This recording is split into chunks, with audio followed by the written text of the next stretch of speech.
नेत्र आपके चरणों का ही का दर्शन पाते रहे। मेरी जिह्वा निरंतर आपके नामों का गुणगान करते रहे। मनसा वाचा कर्मणा तीनों से मैं आपकी सेवा करता रहा। इस प्रकार से दोनों लोग भगवान की स्तुति करके और चले गए। अब ठाकुर जी को मैया गोदी में उठाई और लेकर के गई। सभी लोग देखने लगे कि लाला को चोट तो नहीं लगी। रात्रि में जब नंद बाबा आए, नंद बाबा को पता चला तो यशोदा जी की गोदी से ठाकुर जी को ले लिया और यशोदा जी को बहुत डांटने लगे, प्यारे तो ये लाला से प्रेम नहीं है तो खिलाना बंद कर दो। इतने दिनों बाद तो हमें लाला मिला न जाने किस साधु ब्राह्मण की कृपा लगी थी जो इतने दिन बाद हमें लाला प्राप्त हुआ। अब तुम उसे ऐसे ही छीन लो। अगर तुम्हें नहीं खिलाना है तो तुम ना खिलाओ। अरे दूधे दही का तो मटका फोड़ा था, घर तो तोड़ा नहीं था, फिर से आ जाते मटके। बेचारी मैया कुछ नहीं बोली। नंद बाबा लेकर के चले गए। अब ठाकुर जी रात में कहने लगे कि मैया के पास जाना। तो नंद बाबा डांटने लग गया, अरे अब तो कह रहा था कि मैया के पास ना जाऊंगी, मैया मुझे मारे, अब तो कह रहा मैया के पास जा रहा है। ठाकुर जी रोवे लगे, ना मुझे मैया के पास जाना है। नंद बाबा बोले ना ले जाओ। ठाकुर जी रोवे लगे। तो ठाकुर जी रो रहे थे तो नंद बाबा ले गए माता यशोदा के पास। माता यशोदा से सिर कर रो रहे थे। जैसे ही उन्होंने ठाकुर जी की आहट को समझा तो मैया तुरंत दौड़ करके और गोदी में ले ली, हृदय से लगा लिया, हृदय से लगा ली भैया। भैया और लाला दोनों अब बतेरा ही रहे हैं, बात कर रहे हैं। इधर पराता हुआ तो मैया ठाकुर जी के लिए दही मंथन कर रही है। दही मथ रही है, उसमें से माखन निकाल रही। ठाकुर जी जैसे सो के उठे तो ठाकुर जी गए और मथनी पकड़ ली। मथनी पकड़ ली, मैया गोद में लेकर के खिलावे लग गए। ठाकुर जी जैसे विचित्र विचित्र लीला कर रहे हैं। अब एक दिन ठाकुर जी बोले, बाबा अब मैं बड़ा हो गया हूँ, इसलिए अब मैं गैया चराने जाऊंगा। नंद बाबा बोले नहीं, अभी तो छोटा है, तो पहले बछड़न ने चरा। तो ठाकुर जी बछड़न चराने शुरू कर दिया। सांडल्य ऋषि को बुलाए और पूजन पाठ करवाए, गांव का दान किया। तो ठाकुर जी बछड़ा चराने के लिए चल पड़े। अब गोपियां ठाकुर जी को देख रही हैं कि ठाकुर जी बछड़ा चराने जा रहे हैं। जब तक ठाकुर जी निकल नहीं गए तब तक गोपियां देखती ही रहेंगी, देखती ही रहेंगी। ठाकुर जी तब तक ठाकुर जी को देखते रहे। ठाकुर जी सखाओं के साथ में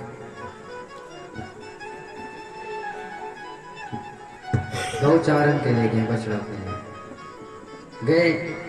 एक दिन ठाकुर जी बछड़ा के चराने के लिए गए तो सभी सखाओं को बड़ी जोर से प्यास लगी, बड़ी जोर से उन्हें प्यास लगी। अब वो पानी पीने के लिए गए तो वहीं पर कंस का भेजा हुआ एक असुर था, नाम था धृणावरा। वो बगुले के रूप में वहां पर बैठा था। जब सखा गए पानी पीने के लिए तो सखाओं को कुछ नहीं कहा, लेकिन ठाकुर जी जब गए पानी पीने के लिए तो ठाकुर जी को उसने खा लिया। ठाकुर जी को उसने खा लिया। अब तो समय सखा हक्के बक्के रह गए, कह रहे इसने तो कन्हैया को खा लिया।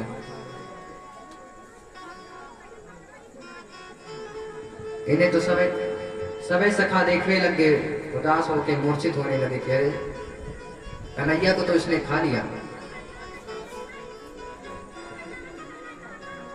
तो ठाकुर जी ने अपने शरीर का वजन बढ़ाया, तापमान बढ़ा दिया। अब इसने सोचने लगा कि कहीं मैं आग तो नहीं खा गया।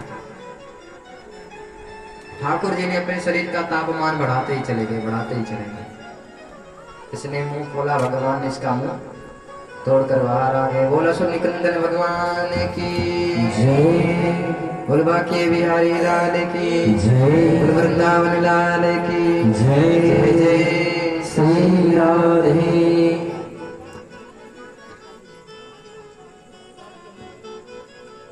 तो ठाकुर जी ने उसका उद्धार किया। सभी सखा लोग जल पिए। अब एक दिन ठाकुर जी गाय चराने के लिए गए। इस दिन की लीला में दाऊ भैया नहीं गए थे, दाऊ भैया नहीं गए थे। तो ठाकुर जी सभी सखाओं के साथ गए। तो कंस का भेजा हुआ एक असुर था,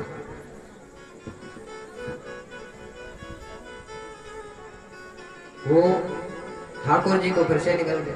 तो ठाकुर जी ने उसका भी उद्धार किया। सुखदेव जी कहते हैं कि इस लीला को ग्वाल बालों ने 1 साल बाद अपने घर बताया। तो परीक्षित जी ने प्रश्न कर दिया कि गुरुदेव, इन 1 साल के बीच में क्या हुआ? तो सुखदेव जी कहते हैं, राजन, इस लीला को होना था इसके 1 दिन पहले ठाकुर जी ने सभी लोगों से कहा था कि कल सब लोग अपने घर से कछ न कछ मेरे लिए लेके आएंगे। तो सखाओं ने कहा था ठीक है। तो सब लोग कछ न कछ ठाकुर जी के लिए ले गए थे, लेकिन इनमें से ठाकुर जी का एक सखा था मधुमंगल, वो थोड़ा गरीब था। तो सभी लोग कछ न कछ ले गए। और मधुमंगल जो था ये दही वाला कढ़ी ले गया। ठाकुर जी सभी लोग को खा रहे थे। मधुमंगल ने विचार किया कि सबन के घर से बढ़िया बढ़िया पकवान आए हैं, अबे कन्हैया मेरा खाएगा तो उसका मुंह खट्टा हो जाएगा, पूरा स्वाद ही बिगड़ जाएगा। ऐसा मधुमंगल विचार कर रहे। और ठाकुर जी भोगों में सभी के घर से आए हुए को भोग खा रहे हैं। मधुमंगल ने ऐसा विचार करके और पूरे दही को पीते हुए चला गया। अब सभी ग्वाल वाले देखे तो बोले, देख सारों अकेले ला के अकेले पी रहे हो। सभी लोग आकर के मधुमंगल से छीनने लगे। छीना झपटी में पूरा मधुमंगल को दही से नहला दिया। तो ठाकुर जी ने चाटने लग गए। ठाकुर जी चाटने लगे। अब ब्रह्मा जी आसमान से देख रहे थे।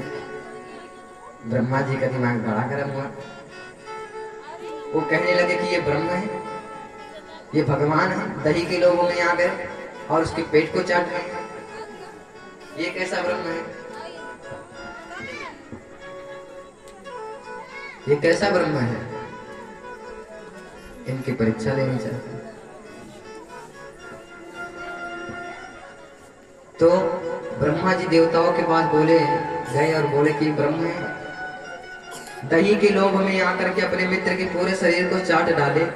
ब्रह्म इतने दही के थोड़ी भूखे रहते हैं, भगवान दही के भूखे थोड़ी है।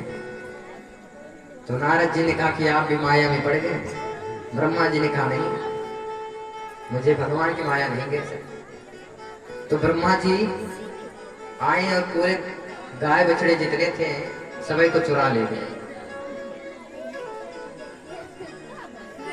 अब सखा लोग कहने लगे कि कन्हैया ये गाय बछड़े नहीं दिख रहे हैं, कहाँ चले गए?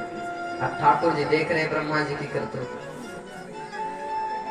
इधर ठाकुर जी ने कहा कि चिंता ना करो, मैं देख कर आता हूँ। उस पार चली गई हूँ। ठाकुर जी गए गाय बछड़ों को देखने, तो इधर ब्रह्मा जी ने सभी सखाओं को भी मुक्त कर दिया, सबको उठा ले गए।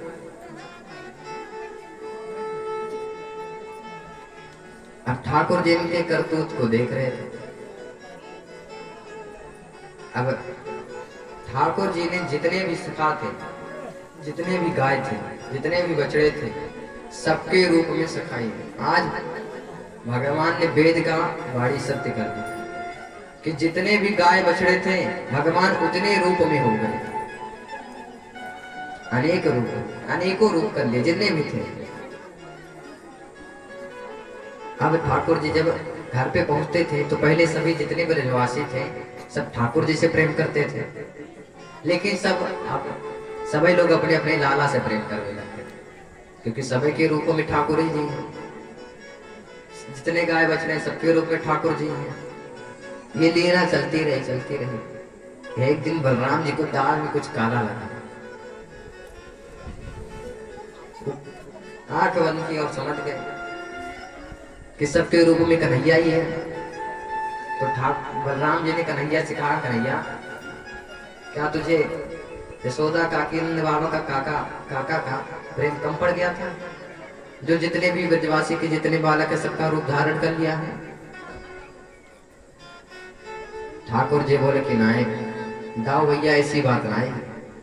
दाऊ भैया ने कहा फिर कैसी बात है? बोले कि ये सब ब्रह्मा जी के कारण हुआ, ये सब ब्रह्मा जी के कारण हुआ। इधर ठाकुर जी ने एक चाल चला, वो ब्रह्मलोक पहुंचे और द्वारपालों से ब्रह्मा जी के रूप में हो गए और द्वारपालों से बोले कि देखो कोई भी अंदर आए तो सीधा मना कर देना। आजकल ब्रह्मा घूम रहे हैं, खुद को ब्रह्मा कहते हैं और ढोंगी रहते हैं। तो भगवान स्वयं ब्रह्मा बन करके और एक कमल पर विराजमान हो गए। अब इधर जब ब्रह्मा जी आए हैं तो द्वारपालों ने रोक दी। ब्रह्मा जी ने कहा कि अरे द्वारपालों हमें क्यों रोक रहे हैं? तो द्वारपालों ने कहा अच्छा प्रभु बोल के गए हैं यही 2 रुपया है, इसी के कारण वो भी वंदित हो गए। तो द्वारपालों ने रोक दिया। ब्रह्मा जी बोले कि अरे मैं हूं ब्रह्मा। द्वारपालों ने कहा हमें सब पता है, ब्रह्मा के रूप में 2 रुपया हो और खुद को ब्रह्मा कह रहे हो। हमारे प्रभु तो अंदर बैठे हैं। अब तो ब्रह्मा जी को बड़ी चिंता हुई कि राम राम हमारी तो नौकरी ही चली गई। तो ब्रह्मा जी समझ गए ये भगवान की माया है। ब्रह्मा जी आए यहाँ जहाँ पे ग्वाल बाल थे, ठाकुर जी थे, आकर के इनसे क्षमा मांगी। तो प्रभु क्षमा करिए, आपकी माया के द्वारा मेरी बुद्धि भ्रमित हो गई थी। आप ही पूजा करने के योग्य, आप ही परम पुरुष परमात्मा हैं। वो लोग तो ढोंग करते हैं जो खुद को ईश्वर मानते हैं कि मेरी पूजा करो, मेरी पूजा करो। सत्य तो यह है कि पूजा करने के योग्य बस आप ही हैं। ब्रह्मा जी स्तुति कर रहे हैं लेकिन नहीं, ठाकुर जी नहीं मान रहे। तो ब्रह्मा जी भागे भागे गए, ग्वाल बाल बछड़ों को लेकर के आए, उन सबकी स्तुति कर रहे हैं, फिर भी ठाकुर जी नहीं मान रहे। तो ब्रह्मा जी ठाकुर जी का परिक्रमा करके और अपने धाम को चले गए। तो भगवान जितने रूप में थे गाय बछड़े सबको अपने रूप में समेट लिया और सभी ग्वाल बालों को होश हो गए। तो सभी ग्वाल बाल अपने 1 साल बाद अपने घर पहुंचे और सब कह रहे हैं कि कन्हैया को उस दिन खा गए, एक बगुला खा गया था कन्हैया को। इस कथा को 1 साल बाद उन लोगों ने बताया। सुखदेव जी कहते हैं परीक्षित तो ये भगवान की माया है जो ब्रह्मा जी को ताहत नहीं छोड़ी। आजकल जीव ऐसे तो जीव फंसा रहता है संसार के मोह में। इंसान बुढ़ा जाता है लेकिन फिर भी उसका मोह नहीं छोड़ता। वो कहता है ये मेरा बेटा है, ये मेरा पुत्र है। देखो एक दृष्टांत सुना। एक बाबा जी थे, एक बार भगवान नारायण के पास नारद जी पहुंचे। नारद जी ने कहा कि प्रभु नरकलोक में इतने प्राणी हैं, वो अपने कर्मों के साथ इतना बुरा बुरा दुख भोग रहे हैं, मेरा मानिए तो नरक में ताला लगा दीजिए। और सबको वैकुंठ में भर लीजिए, स्वर्ग जाने के। भगवान ने कहा कि नारद जी आप मृत्यु लोक पर जाओ और जा करके किसी से ये कहो कि भैया आओ चले वैकुंठ। अगर तुम एक इंसान को मना करके ले आओ तो इस दिन हम नरक में ताला लगा देंगे। नारद जी ने कहा ठीक है। नारद जी मृत्यु लोक में आए। एक नवयुवक से बोले कि भैया वैकुंठ चलोगे? तो उसने कहा कि हाँ हाँ चलेंगे, वैकुंठ कौन नहीं जाएगा, जाना चाहता, हम चलेंगे, लेकिन थोड़ा भी समय है, विवाह हो जाए फिर चले।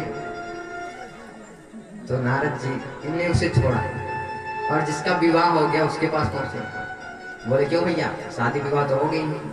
उसने कहा हाँ हो गई, हो गई नारद जी। नारद जी ने कहा वैकुंठ चलोगे? तो बोला हाँ वैकुंठ कौन नहीं जाना चाहता, चलूंगा पर अभी समय है, बच्चे हो जाएं तब चलते हैं। तो जिनके बच्चे हो गए थे फिर नारद जी वहां पहुंच गए। क्यों भैया शादी हो गई? हाँ शादी हो गई। बच्चे भी हो गए होंगे? हाँ बच्चे भी हो गए। तो बोल वैकुंठ चलोगे? नारद जी ने कहा वैकुंठ चलोगे? बोला हाँ चलूंगा पर अभी थोड़ा समय है, बच्चों का विवाह हो जाए, अपने पैरों पे खड़े हो जाए तब मैं चलूं। तो नारद जी ने उसे छोड़ा, एक बूढ़े बाबा को पकड़ा, उनसे बोले कि बाबा राम राम। बाबा बोले राम राम, और बताइए कैसे आना? बोले कि अब देखिए आप तो बुढ़ापा आ गया। बोले हाँ आ गया। अच्छा तो वैकुंठ चलेंगे? तो बूढ़े बाबा बोले हाँ चलेंगे, वैकुंठ को कौन त्यागेगा, चलना तो है। तो नारद जी ने कहा चलिए। तो बूढ़े बाबा बोले अभी नहीं, अभी हमारे बालक के शादी विवाह हो चुका है, होते भी हैं, लेकिन अगर मैं ना रहूं तो घर का पूरा सामान चोर उठा ले जाएगा। मैं हूं तो ही घर चल रहा है, वरना सब अपने अपने में मस्त है। थोड़ा होते अपने पैरों पे खड़े हो जाए फिर चलो। नारद जी ने कहा ठीक है फिर मैं आऊंगा बाद में। नारद जी चले गए, थोड़ी देर बाद आए तो बेटे बड़े हो गए। तो बोले बाबा आप चलेंगे? तो बोले नहीं, वो तो कब विवाह हो जाए तब चलूं। तो नारद जी ने कहा कि ठीक है। थोड़ी देर और बीता, पोतों का विवाह भी हो गया। नारद जी फिर आए, बोले बाबा राम राम, आप चलेंगे? तो बोले हाँ चले, चलना तो है, बस अब पोते को लड़का हो जाए उसका मुंह देख लो बस चल दो।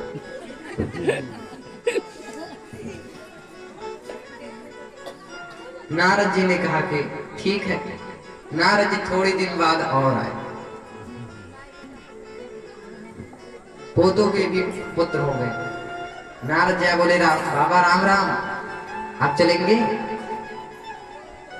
बोले कि बस अब इनके पुत्रों का विवाह हो जाए, बहू को देख लो फिर चलो। अब नारद जी फिर से चले गए। दोबारा आकर के देखें तो बाबा निकल चुके थे। अब ध्यान दृष्टि लगाएं तो देखें कहां पे है। तो दृष्टि से देखे, दिव्य दृष्टि से तो पता चला कि उसी घर के कुत्ते बने, उसी घर के कुत्ते बने हैं। बोले बाबा अभी तक मनुष्य थे, बढ़िया राजा की तरह रहते थे, अब इसी घर का कुत्ता बने हैं, आप चलेंगे वैकुंठ? बोले कि देखो महाराज, अगर मैं ना रहूं तो घर का एक सामान नहीं बचेगा।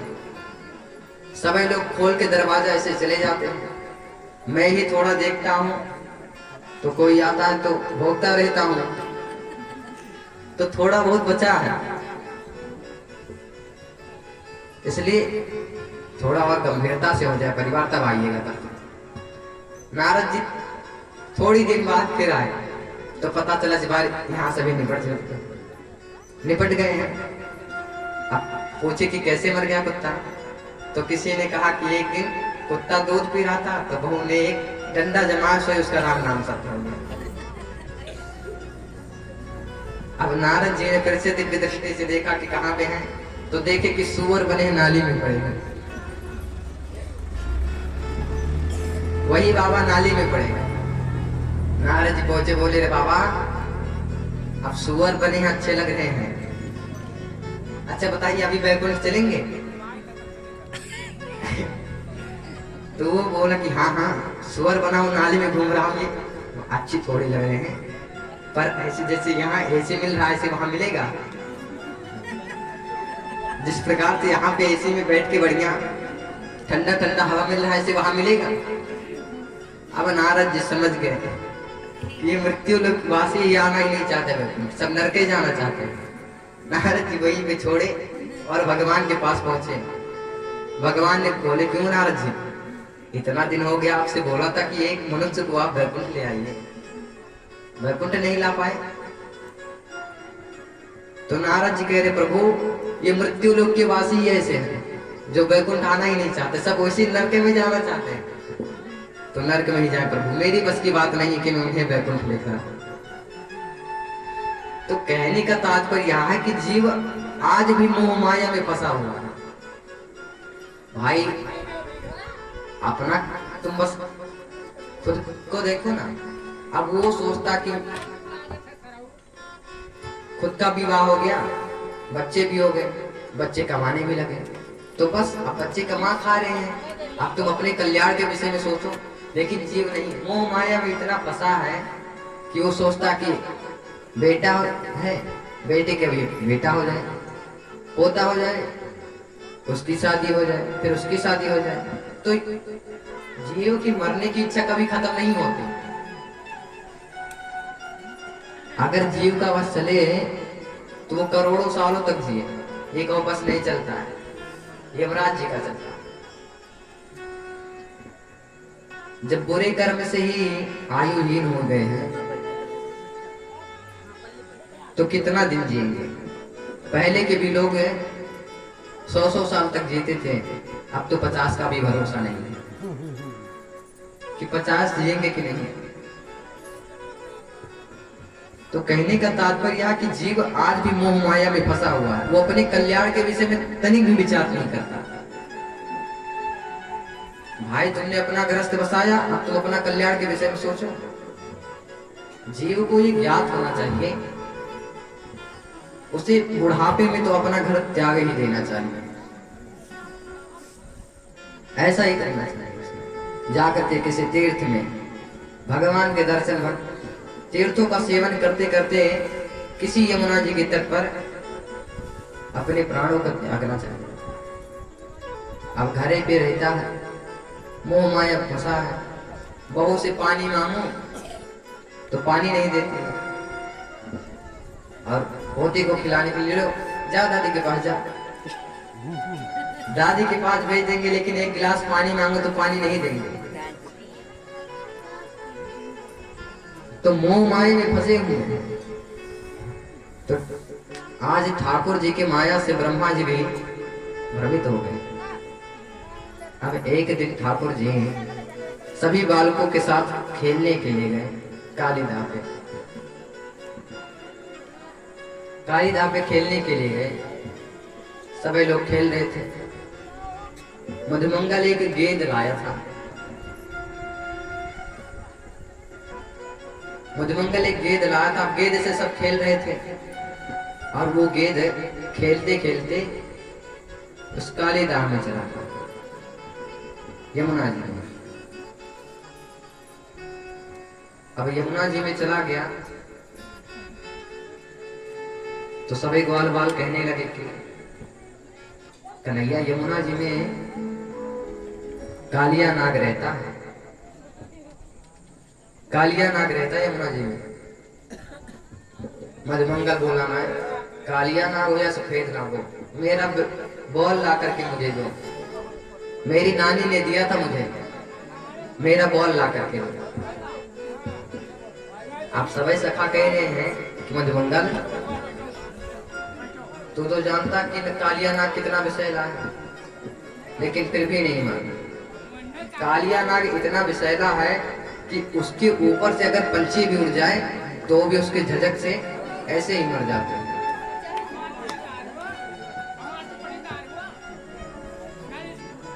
उसके झलक से ऐसे ही मर जाते हैं। मधुमंगल नहीं माना तो ठाकुर जी गए बॉल लेने के लिए। वृक्ष पे चढ़े, सभी सखा कह रहे कि कन्हैया ना जा ना जा, लेकिन ठाकुर जी नहीं माने। ठाकुर जी ने भी विचार किया कि आज इसका भी उद्धार है कहीं नहीं। तो ठाकुर जी नहीं माने, पेड़ पे चढ़े और पेड़ से छलांग लगाए जो यमुना जी में पहुंच गए। अब वो बॉल को ढूंढते ढूंढते कालिया नाग के उस जगह पे पहुंच गए। कालिया नाग की जगह पे पहुंच गए। नाग पत्नियों ने देखा ठाकुर जी को तो बोले, बालक तुम कहां से आए? बोले, भैया मैं अपना बॉल ढूंढ रहा हूं, इसमें मेरी गेंद आ गई है। नाग पत्नियां तो आश्चर्य रह गई कि इसमें हाथी गिर जाती है, तो वो भी इस कालिया नाग का विषय ही ऐसा था कि उसके झलक से ही लोग मर जाते थे। वो लोग आश्चर्य करने लगे कि ये बालक जिंदा कैसे है। बोली कि बेटा, इस यमुना जी में अगर हाथी गिर जाए तो हाथी का पता नहीं चलता, तुम तो बॉल ढूंढ लिया है। बोली कि देखो यहाँ से चले जाओ, वरना अगर हमारे स्वामी उठ गए तो तुम यहाँ से जिंदा नहीं जाओ। ठाकुर जी ने कहा, मुनि को जगाने आए हैं। ठाकुर जी दौड़े दौड़े गए, एक लात मारा कालिया नाग को, सोए ऊपर पला के उठा। इधर ब्रजवासियों को के साथ दुर्घटना होने लगी। अच्छा पता, जब ठाकुर जी संकट में होते थे तो एक नहीं जितने ब्रजवासी थे सबके साथ घटना होना शुरू हो जाता था। उन्हें ये पता चल जाता था कि कन्हैया आज संकट में है। ये इतना प्रेम करते थे ठाकुर जी से, तो सभी ब्रजवासियों के साथ अनहोनी होने लगी। सभी लोग समझ गए कि कन्हैया मुसीबत में फंसा हुआ है। सभी लोग वहां से भागते भागते आए। इधर ठाकुर जी कालिया नाग को एक लात जमाए, क्रोधित हो गया। कालिया नाग विष उगलने लगा। ठाकुर जी ने कहा कि तुम इस यमुना जी को छोड़ करके चले जाओ। कालिया नाग ठाकुर जी को बालक समझकर प्रहार करने लगा। तो ठाकुर जी ने उसके पोंछ को पकड़ा, ऐसे गोल गोल घुमा करके दूर फेंका, लेकिन फिर भी कालिया नहीं माना। कालिया नाग ने ठाकुर जी को जकड़ लिया, तो ठाकुर जी ने अपना शरीर ही बढ़ा लिया, शरीर को बढ़ा लिया। अब जब कालिया नाग के शरीर का नस नस टूटने लगा, ठाकुर जी उन्हीं के ऊपर चढ़ करके नृत्य करने लगे। नृत्य करने लगे। ठाकुर जी ने उन्हें पकड़ कर और इधर इधर ऐसे पटकने लगे, पूंछ पकड़ के बहुत मारा बहुत मारा। जब कालिया का नस नस ढीला हो गया तो भगवान के चरणों में गिर गया। इधर ब्रजवासी लोग कन्हैया को ढूंढते ढूंढते पहुंचे। माता यशोदा तो इतनी बौखला गई थी कि वो यमुना जी में कूदने जा रही थी। कह रही थी, नहीं मेरे लाला को कुछ हो जाएगा तो क्या होगा। वो इतना विषैला था यमुना जी। यशोदा मैया तो मूर्छित होने वाली थी। बलराम जी ने रोका कि मैया कन्हैया को कुछ नहीं होगा। ठाकुर जी ने जब कालिया नाग को पकड़ करके एक एक नस जब उसकी ढीली हो गई तो भगवान की स्तुति करने लगा। बोला, प्रभु मुझे यहाँ रहने में कोई हमको अच्छा थोड़े लग रहा है, लेकिन जहां भी मैं जाता हूँ गरुड़ जी मेरा पीछा करते हैं। तो परीक्षित जी ने प्रश्न कर दिया कि गुरुदेव, ये कालिया नाग की और गरुड़ की ऐसी क्या दुश्मनी थी कि उससे ये भागे फिर रहे थे। तो सुखदेव जी कहते हैं, राजन सर्पों का स्थान है जहां, तो गरुड़ जी का जब मन होता था तब वो जाकर के अब सर्पों का भक्षण करने लगते थे। राधे राधे। तो गरुड़ जी का जब मन होता था तो वो आकर के सर्पों का भक्षण करने लगते थे। ऐसे सब सर्प डर के ब्रह्मा जी के पास गए और ब्रह्मा जी से उपाय कहने लगे कि ब्रह्मा जी, गरुड़ जी ऐसे जब उनका मन होता है तब वो आकर के सभी सर्पों का भक्षण करने लगते। अगर वो ऐसे खाएंगे तो सर्प की तो जाति ही नहीं रह जाएगी। तो ब्रह्मा जी ने एक नियम रखा। उन्होंने कहा कि देखो, गरुड़ जी रोज नहीं जाएंगे, हर महीने में 15 दिन में वो जाएंगे और उनके लिए भोजन और एक घर से सेवा आएगी, सर्पों के एक घर से। तो गरुड़ जी भी इस शर्त को स्वीकार किया, इस शर्त को स्वीकार किया। गरुड़ जी ने कहा ठीक। तो जब भी गरुड़ जी जाते तो उनके लिए भोजन आता, प्लस एक घर की सेवा आती थी। एक दिन जब कालियानाग का बारी आया तो कालियानाग को अपने बल का बड़ा अभिमान था, बड़ा अभिमान था कालियानाग। उसने कहा कि अरे जितना भोजन था उसको तो कालियानाग खा ही गया और खुद भी नहीं गया। गरुड़ जी को बड़ा क्रोध आया तो कालियानाग गरुड़ जी से लड़ने भी पहुंच गया। अब कालियानाग की और गरुड़ जी की लड़ाई हुई। अंतिम में गरुड़ जी ने पंजों से मार मार के कालियानाग को घायल कर दिया। तो भागा भागा वृंदावन आया और आकर यमुना जी में छिप गया, क्योंकि गरुड़ जी वहां नहीं आ सके थे। तो परीक्षित जी ने पूछ लिया। तो सुखदेव जी कहते हैं, राजन, एक समय सोहरी ऋषि उसी यमुना जी में प्रवेश करके स्नान कर रहे थे। उसी समय गरुड़ जी पहुंचे। वो मछलियों को खाने लगे, हिंसा करने लगे। तो मछलियां सोहरी ऋषि के पास गई, उनसे कहने लगी। तो सोहरी ऋषि ने श्राप दे दिया कि गरुड़, अगर आज के बाद तुम यहाँ पर आकर के यमुना जी में हिंसा करोगे उसी समय तुम्हारी मृत्यु हो जाएगी। इसलिए गरुड़ जी यमुना जी में नहीं, वृंदावन में जाते थे पर वहां हिंसा नहीं करते थे। श्राप होने के कारण गरुड़ जाकर के यमुना जी में ही छिप गया। स्तुति करने लगे तो गरुड़ कालियानाग कहने लगा, प्रभु मैं जहां भी जाता हूँ गरुड़ जी मेरा पीछा करते रहते हैं, ऐसे में मैं कहाँ जाऊं, ऐसे में मैं कहाँ जाऊं। तो भगवान ने कहा कि अब तुम जाओ, तुम्हारे सर पे मेरे चरणों का चिन्ह हो गया, इसलिए अब तुम्हें गरुड़ जी भी परेशान नहीं करेंगे। तो कालियानाग यमुना जी को छोड़ करके चला गया। इधर सभी व्रजवासी ठाकुर जी को बहुत प्रेम करते थे। सभी लोग ठाकुर जी से गए, ठाकुर जी घर गए। अब एक दिन नंद बाबा ने विचार किया कि जब से मेरा लाला का जन्म हुआ, मेरे लाला का, तब से उसके ऊपर कोई ना कोई खतरा आ ही रहा है, उसके ऊपर कोई ना कोई खतरा आ रहा है। जिससे अब मैं ये सोचा हूं कि अब हम यहाँ नहीं रहेंगे। तभी सुनंदा जी बोल पड़ी कि हाँ भैया, यहीं पे पास में एक जंगल है, जंगल है, अब हम लोग वहीं पर कुटिया बनाएंगे और धीरे धीरे वहीं पर अपना गांव बसा लेंगे। तो सभी लोग जितने भी ब्रजवासी थे वो बोले, नंद बाबा ये तुमने राय अकेले कैसे ले लिया? कृष्ण बलराम हमारे भी प्राण हैं, हमारे भी प्राण हैं, हम उनके बिना नहीं रह पाएंगे। तो जितने गांव वाले थे सभी लोग छकड़े पे अपना सामान रखे और उसे छोड़ करके पास के जंगल में जाकर के रहने लगे,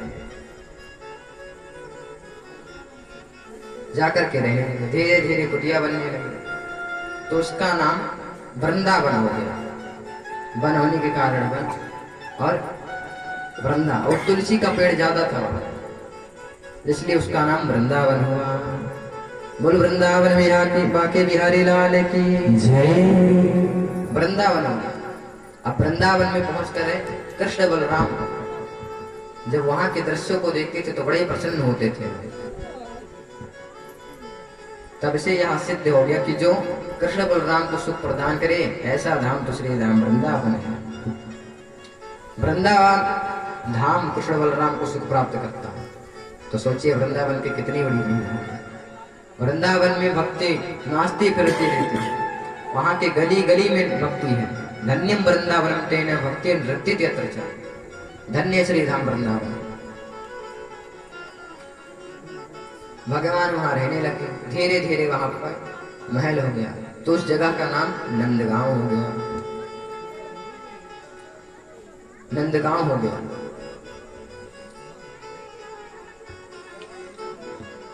ठाकुर जी वहां पर रह करके अनेकों लीला करते हैं, अनेकों लीला करते रहते हैं। ठाकुर जी गैया चराने जाते हैं। एक दिन ठाकुर जी सभी ग्वाल बालों के साथ में गैया चराने गए।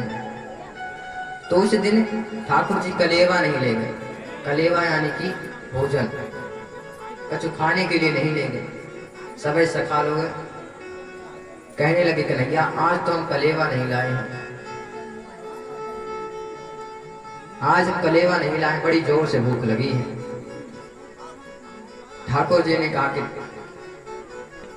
यहां से थोड़ी देर पर ब्राह्मण लोग यज्ञ कर रहे हैं, वहां पर जाकर के तुम हमारा नाम बताना, कहना कि हम भूखे हैं, कृष्ण बलराम ने हमें भेजा, हम बहुत भूखे हैं, हमें कुछ खाने को दो। तो सब ऐसा खा गए। उस समय ब्राह्मण, सभी ब्राह्मण लोग यज्ञ कर रहे थे। वो सखाओं ने बुलाया लेकिन वो सुने ही नहीं, अपना यज्ञ करने में व्यस्त थे। दौड़ कर वापस आए जब तो कन्हैया ने कहा कलाया कहाँ है, कलेवा कहाँ है। तो ठाकुर जी ने, सखाओं ने कहा कन्हैया तेने हमें कहाँ भेज दिया, तूने कहा था कि वो हमें कुछ खाने के देंगे, उन्होंने तो हमारी बात तक नहीं सुनी। ठाकुर जी ने कहा कि जाकर के उनसे, उनकी पत्नियों से मांगो। तो सखा लोग फिर से आए और उनसे, उनके पत्नियों से बोले कि हमें कृष्ण बलराम ने भेजा है, हम बहुत अधिक भूखे हैं, हम बहुत अधिक भूखे हैं, आप हमें कुछ खाने को दे दीजिए। तो जैसे ही ब्राह्मण की पत्नियों ने सुना कि कृष्ण बलराम भेजे हैं, तो उन्होंने सोने का थाली में भोजन, स्वादिष्ट भोजन का तैयारी की और सभी लोगों के लिए, जहाँ पे कृष्ण बलराम थे वहां पर आए।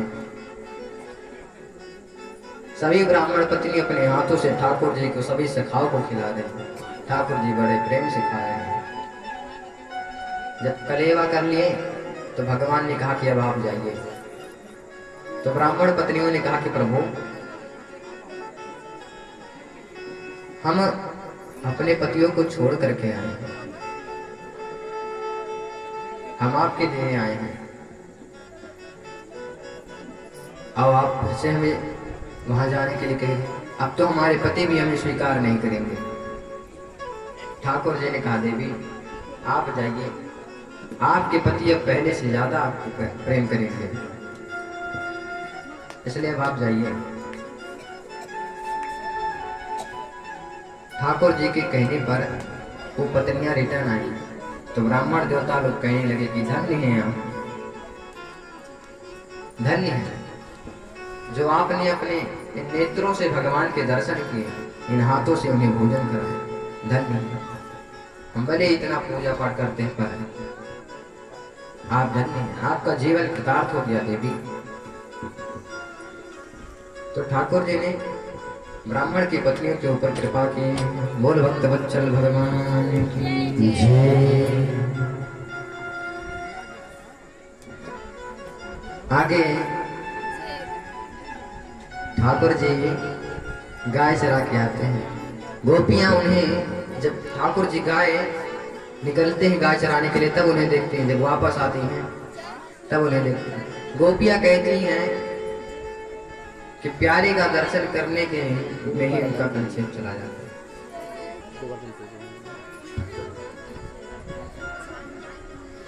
गोपियां कहती हैं कि प्यारे के दर्शन करने में ये जो पलक है ये बीच में बाधा पड़ता है। यहाँ तक कि ब्रह्मा जी को गाली भी देती हैं कि इस मंदवती ब्रह्मा ने प्यारे के दर्शन करने में भी 2 पलक देती हैं। ये जो गिरती उठती है ना, इसलिए आप पलक नेत्रों से ठाकुर जी को निहारे, जितना ही निहारे उतना ही कम है।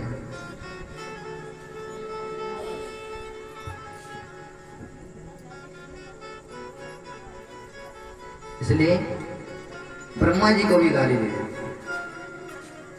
कहते हैं कि जब प्यारे जाते हैं गैया चराने के लिए, उनके चरणों में जो धूल लगा रहता है, उसका दर्शन करने से हमारे जीवन का कृतार्थ हो जाता है। गोपियां ठाकुर जी के स्वरूप का वर्णन करती हैं। वरहा पीडम नटवर वपु कर्णयो कर्णिकारं बिभ्रदवासः कनक कपिशं वैजयन्तीं च माला रंध्रान वेणुर्रधर सुदया पूरयन् गोपवृन्दैः वृंदारण्यं सुपदरमणं प्राविशद्वीत कीर्तिः। नटवर की तरह ठाकुर जी का रूप है, सर पे मोर पक्ष धारण किए हुए और बंसी को कमर में धारण किए हुए हैं। ठाकुर जी का दिव्य रूप है। अनावृत चरणों से वृंदावन के भूमि में विचरण कर रहे हैं।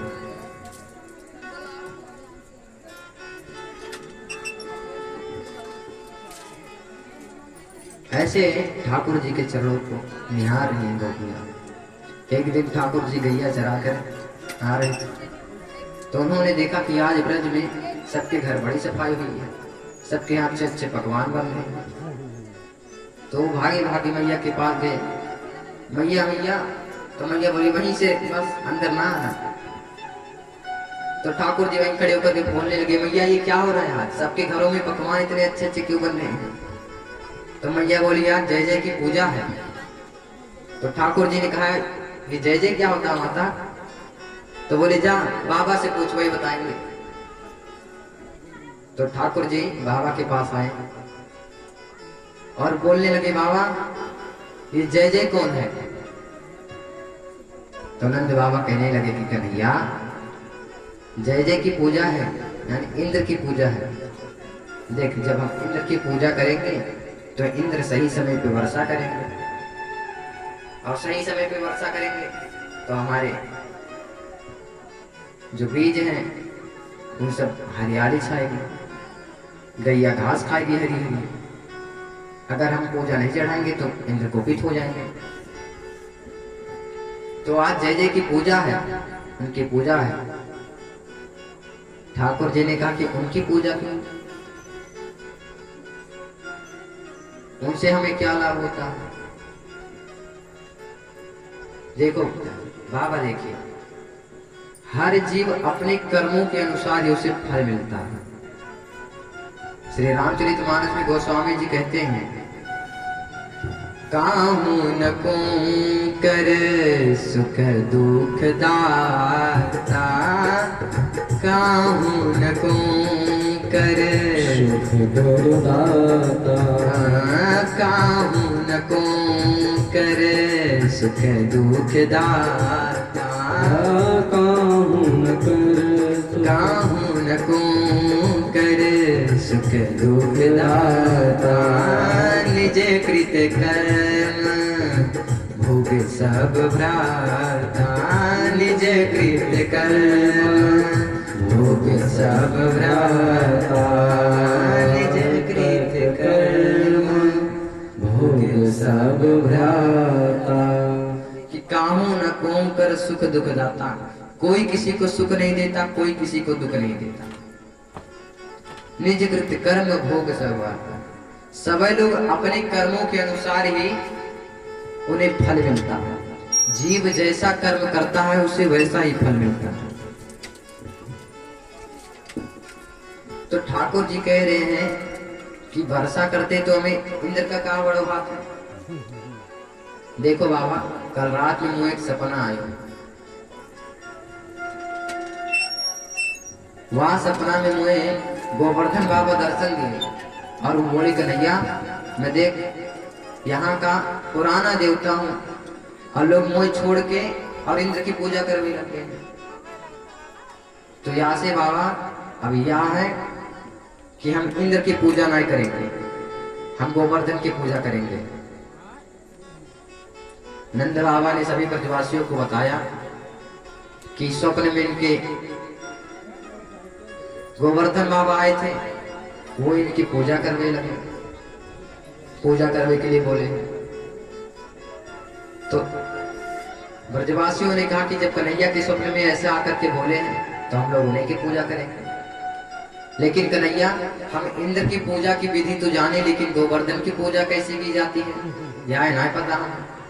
तो ठाकुर जी ने कहा कि देखो, उनकी पूजा में कहो विधि उधि की हो सकता नहीं, चकाचक बस उन्हें भोग लगाओ हमारे बाबा, तो बस भोगे में मस्त, भोग लगाओ उसी में वो खुश रहते हैं। तो सभी ब्रजवासी छकड़ों पर भोजन को रखे और गाते बजाते हुए गोवर्धन जी की ओर चल दिए। गाते बजाते वहां पहुंचे, सभी लोगों ने गोवर्धन को बढ़िया से भोग लगाया। अब सभी लोग आंख बंद करके गोवर्धन की से प्रार्थना कर रहे हैं। ठाकुर जी ने कहा कि आंखें बंद करो भाई सब लोग, अब गोवर्धन भगवान आएंगे, खाएंगे भोजन। अब सभी लोग भोग लगा रहे हैं, लेकिन गोवर्धन भगवान आ ही नहीं। तो सखाओं ने कहा कि कन्हैया, तू तो कह रहे तो कि भाई भगवान आएंगे, भोग लगाएंगे, अबे तो आए नहीं, कितना देर भूख लग रहा। तो ठाकुर जी बोले थोड़ा सब्र करो, आंख बंद करके सभी लोग भोग लगाओ, तो देखो कैसे नहीं आ रहे हैं। तो सभी ब्रजवासी आंख बंद करके भोग लगा रहे हैं। तो ठाकुर जी स्वयं प्रकट होकर के एक रूप से पूज रहे हैं और दूसरे रूप से पूज रहे हैं। ठाकुर जी स्वयं भोग लगा रहे हैं। सभी गोपियां कह रहे हैं कि देख, ये एक रूप से तो पूज रहा है और दूसरे रूप से पूज रहा है। सभी लोगों ने गोवर्धन भगवान की बढ़िया भोग लगाया और सभी लोग अपने छकड़ों पर सामान रखे और गाते बजाते हुए सभी लोग अपने धाम को चले जाते। सभी लोग अपने घर को चले जाए। अब जब इंद्र को पता चला कि ब्रजवासियों ने हमारी पूजा नहीं की है, तो इंद्र कुपित हो गया। इंद्र कुपित हो गया। उसने मेघों को आदेश दिया कि ब्रज में इतना बरसाओ कि पूरा ब्रज ही बह के चला गया। अब इंद्र कुपित हो गया तो मेघ हाय बारिश करने लग गए। अब बारिश से सभी लोग डर के सभी ब्रजवासी कन्हैया के पास पहुंचे। बोले कन्हैया देख, इंद्र कुपित हो गए, अब इंद्र से हमारी रक्षा कौन करोगे? तो ठाकुर जी ने कहा कि जा देवता की हम लोगों ने पूजा की, वह हमारी रक्षा करेंगे। तो पुनः सभी ब्रजवासी छकड़ों पे बैठे और सभी गोवर्धन भगवान के पास पहुंच गए। बोल गोवर्धन भगवान की जय। वहां पर पहुंचे तो सखा बोले कन्हैया, ये गोवर्धन भगवान तो इतने बड़े हैं, हम इन्हें उठाएंगे कैसे, हमारी रक्षा ये कैसे करेंगे? तो ठाकुर जी ने कहा कि सखाओ, गोवर्धन भगवान हमारे कान में चुपके से बोले कि कन्हैया तुम मुझे उठा ले, मैं तोते उठ जाऊंगा। तो ठाकुर जी ने छोटी सी उंगली पे गोवर्धन भगवान को उठा लिए। तो बोल गोवर्धन धारी भगवान की जय जय।